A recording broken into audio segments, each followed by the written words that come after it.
बोले दुर्गा मैया की जय हो। इंद्रदेव और देवताओं का जगदम्बे की उपासना करना। सिद्धि की इच्छा रखने वाली प्राणी जिनकी सेवा करते हैं तथा देवी जिन्हें चारों ओर से घेरे रहते हैं, उन दुर्गा देवी का ध्यान करें। उनके श्री अंगों की आभा काले मेघ के समान श्याम है। वे अपने कटाक्षों से शत्रुओं में डर पैदा करती हैं। उनके मस्तक पर आबद्ध चंद्रमा की रेखा शोभा देती है। वे अपने हाथों में शंख, चक्र, तलवार, त्रिशूल पकड़े हुए हैं। उनके 3 नेत्र हैं। वे सिंह की पीठ पर सवार हैं और अपने तेज से तीनों लोकों को प्रकाशमान कर रही हैं।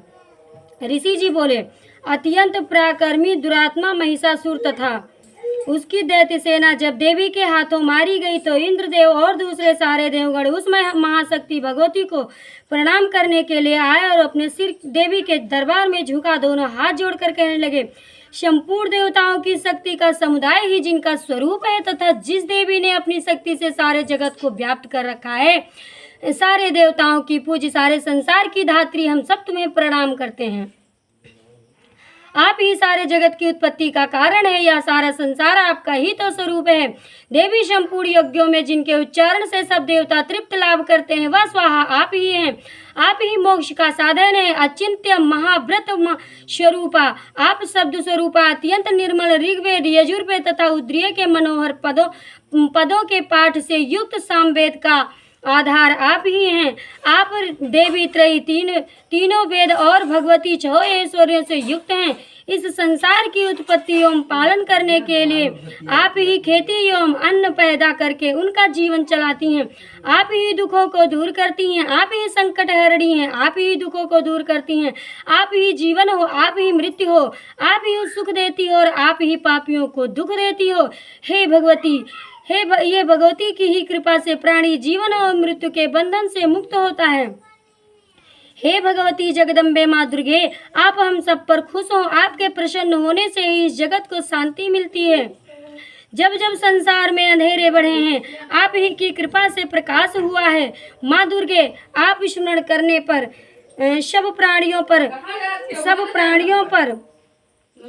प्राणियों का भय हर लेती हैं और शुद्ध प्राणियों द्वारा चिंतन करने पर उन्हें परम कल्याण में बुद्धि प्रदान करती हैं। दुख, दरिद्र और भय हरने वाली देवी, आपके सिवा और हमारा कौन है। माँ शक्ति, इन राक्षसों के मारने से संसार को सुख मिले हैं तथा यह राक्षस चिरकाल तक नरक में रहने के लिए भले ही पाप करते रहे हों, इस समय संग्राम में मृत्यु को प्राप्त होकर स्वर्ग लोक में जाएं। निश्चय ही यह सोचकर आप शत्रुओं का वध करती हैं।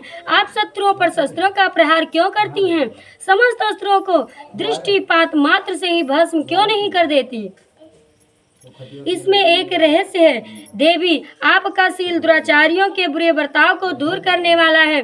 साथ ही यह रूप ऐसा है जो कभी चिंतन में नहीं पड़ता, जिसकी कभी दूसरों से तुलना नहीं हो सकती, तथा आपका बल और प्राज्ञ तो उन दैत्यों का विनाश करने वाला है जो कभी देवताओं के प्राज्ञ को नष्ट कर चुके थे।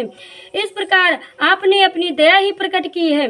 वरदायिनी देवी, आपके इस पराक्रम की किसके साथ तुलना की जा सकती है तथा शत्रुओं को भय देने वाली एवं अत्यंत मनोहर ऐसा रूप भी आपके सिवा और कहाँ देखने को मिलेगा।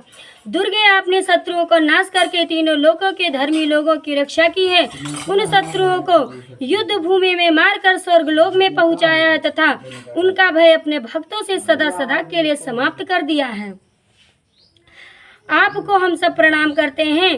देवी शूल से हमारी रक्षा करे, अंबिका खड्ग से हमारी रक्षा करे तथा घंटा ध्वनि और धनुष की टंकार से आप हम सब की रक्षा करती रहो। चंड के पूर्व, पश्चिम और दक्षिण दिशाओं से हमारी रक्षा करें। आपकी रक्षा ही तो हमारा जीवन है। तीनों लोकों में आप जो परम सुंदर एवं अत्यंत भयंकर रूप विचरते रहते हैं, उनके द्वारा ही आप हमारी तथा भूलोक की रक्षा करती रहें। अंबिके, आपके कर पल्लों में शोभा पाने वाले खड्ग, शूल और गदा आदि जो अस्त्र हैं, उन सब के द्वारा आप हम सब लोगों की रक्षा करें।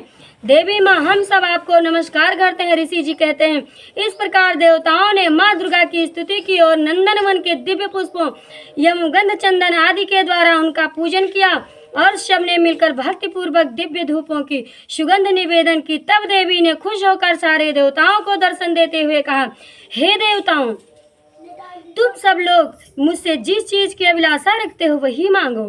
तभी सारे देवता हाथ जोड़कर बोले, हे माँ भगवती, आपने तो हमारी सारी इच्छाएं पूर्ण कर दी हैं, अब तो कुछ भी मांगने के लिए बाकी नहीं रहा।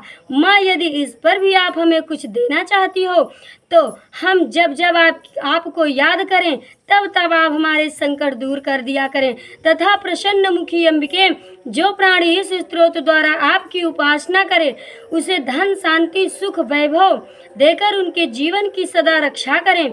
ऋषि जी बोले, हे राजन, देवताओं ने जब अपने तथा जगत के कल्याण के लिए भद्रकाली देवी को इस प्रकार से प्रसन्न किया तब वह तथास्तु कहकर वहीं पर अंतर ध्यान हो गई। जब पुनः देवताओं का उपकार करने वाली वह देवी दुष्ट दैत्यों तथा शुंभ निशुंभ का वध करने एवं सब लोगों की रक्षा करने के लिए गौरी देवी के शरीर से जिस प्रकार प्रकट हुई, अब वह कथा मैं तुम्हें सुनाता हूँ, सो सुनिए। इस प्रकार श्री मार्कंडेय पुराण में सार्वजनिक मनवंतर की कथा के अंतर्गत देवी महात्मा शुक्रादि स्तुति नामक अध्याय समाप्त हुआ। बोले दुर्गा मैया की जय हो।